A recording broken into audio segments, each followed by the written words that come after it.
Bonjour à toutes, bonjour à tous. Nous sommes vraiment ravis de vous retrouver sur Assurance TV. Dans une époque où les attentes clients et la concurrence bouleversent considérablement le paysage commercial, l'externalisation de la relation client est une option. Assureur, et si vous assuriez aussi votre relation client, point d'interrogation, est le titre de cette émission. J'ai le plaisir de recevoir pour cela Vincent Placert. Bonjour Vincent. Bonjour Jean-Luc. Vous allez bien ? Très bien, ravi d'être là. Merci de votre présence. Vous êtes directeur général de Télétech du groupe Finaré. On va parler externalisation, et souvent quand on parle externalisation, on fait le parallèle avec réduction des coûts. Je ne sais pas si c'est un réflexe que je suis le seul à avoir. En tout cas, est-ce que c'est encore perçu comme ça dans l'assurance et pourquoi ? Alors, deux façons de voir les choses. Quand on pense externalisation, on pense forcément au coût. Alors, effectivement, dans le secteur assurantiel où l'externalisation s'est développée, je pense qu'il y a une maturité qui fait aujourd'hui que c'est pas forcément le seul levier coût qui est pris en compte, mais toujours la question coût vient sur le sujet. Et ce que moi j'ai pu remarquer, et pas spécifiquement dans le secteur de l'assurance, c'est qu'en fait les donneurs d'ordre sont souvent dans une difficulté à mesurer le coût réel de la relation client en interne pour le comparer réellement à l'externalisation. Donc souvent ils vont tendance à penser que le coût de l'externalisation est élevé, mais s'ils faisaient le travail de l'analyse interne et du vrai, en anglais on peut appeler ça le cost to care, donc le coût à servir, on se rendrait compte qu'en fait il n'est pas anodin, parce que quand vous externalisez, vous achetez en général du temps de travail d'une personne autour de laquelle vient la supervision, la position de travail, tout un tas de services annexes qui du coup n'ont plus à être supportés nécessairement, alors qu'en interne il faut les collaborateurs qu'on peut avoir, il faut forcément leur position de travail, l'IT qui va derrière, il faut compter le coût de management, il faut comptabiliser tout ça. Il faut comptabiliser tout ça. Donc c'est vrai que l'assurance a vraiment pris le virage de la relation et de l'expérience client depuis de nombreuses années, donc ce serait vraiment très réducteur de dire qu'il l'envisage comme un poste de coût. Par contre, c'est vrai que sur la question coût, on voit que par moment, c'est difficile à évaluer. On doit des fois, de temps en temps, défendre la différence entre le coût d'un collaborateur externalisé et d'un collaborateur en interne, ce qui n'est pas exactement la comparaison terme pour terme. Donc voilà, donc ça doit être défendu. On sait l'argumenter, et après, quand on le présente de manière assez détaillée, on rencontre une compréhension de la part de l'assureur qui peut être intéressée. Est-ce qu'on peut faire aujourd'hui de l'externalisation un vrai levier de performance relationnelle et si oui, comment ça s'organise, comment ça se passe ? Oui, c'est ce qui est intéressant, et c'est ce qui donnait un peu le parallèle de cette idée de couverture de risque. Le sujet, c'est que grâce à l'externalisation, déjà, on diversifie un peu la façon dont on traite ses clients. Donc, du coup, on se donne la possibilité de traiter de traiter avec différentes équipes en quelque sorte, et donc du coup de minimiser la possibilité d'avoir un incident de ce point de vue-là.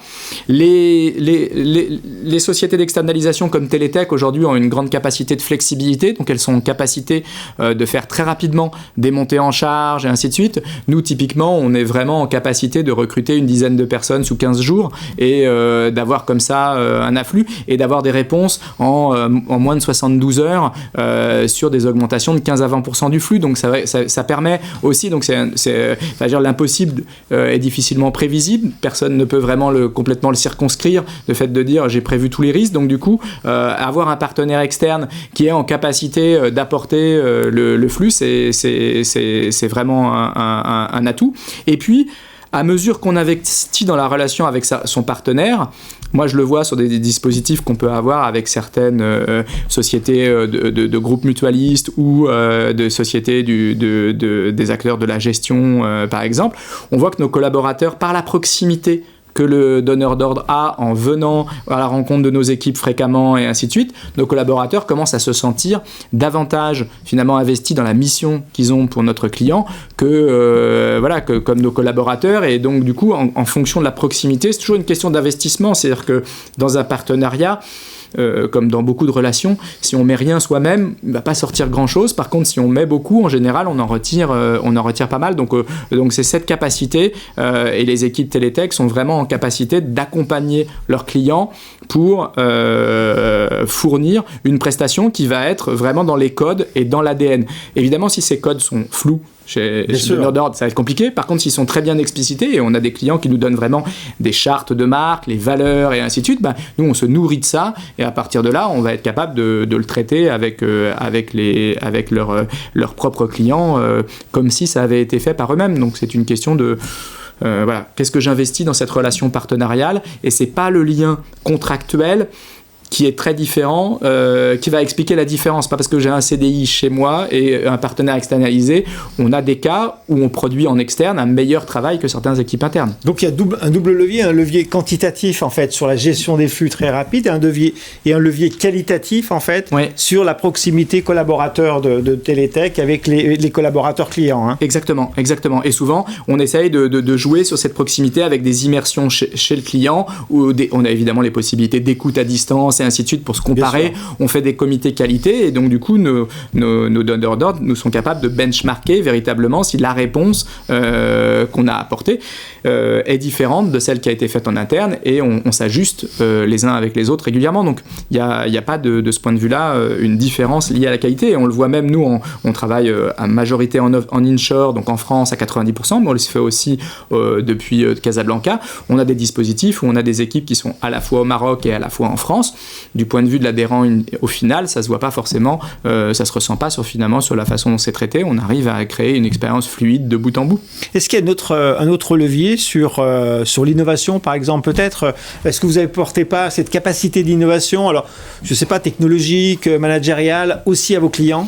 Si, c'est souvent c'est un des atouts, et moi ce que j'essaye de plaider aussi en disant l'externalisation, c'est aussi un moyen de se confronter. Souvent en interne, on fait d'une certaine façon, on a toujours fait comme ça, de se confronter à des professionnels qui peut-être connaissent moins votre marché précisément que vous, mais en connaissent plein d'autres et peuvent vous apporter des choses. Nous, on a développé des innovations technologiques autour de l'intelligence artificielle. On a une suite qu'on appelle Acolyte, qui permet d'apporter, qui est dédiée vraiment sur le secteur assurantiel, donc qui apporte des briques de conversationnel, de quality monitoring et des choses comme ça.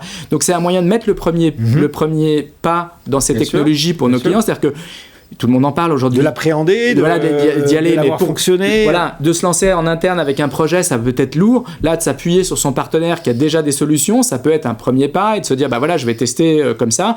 Et après, se l'approprier, voir comment la solution évolue, la customiser, la personnaliser plus à mes besoins. Donc du coup, nous aujourd'hui, on propose effectivement, et ça fonctionne, puisque dans la relation client, on arrive à automatiser jusqu'à 25% des actes aujourd'hui, sur des actes à faible valeur ajoutée. Donc c'est intéressant de regarder ces sujets-là.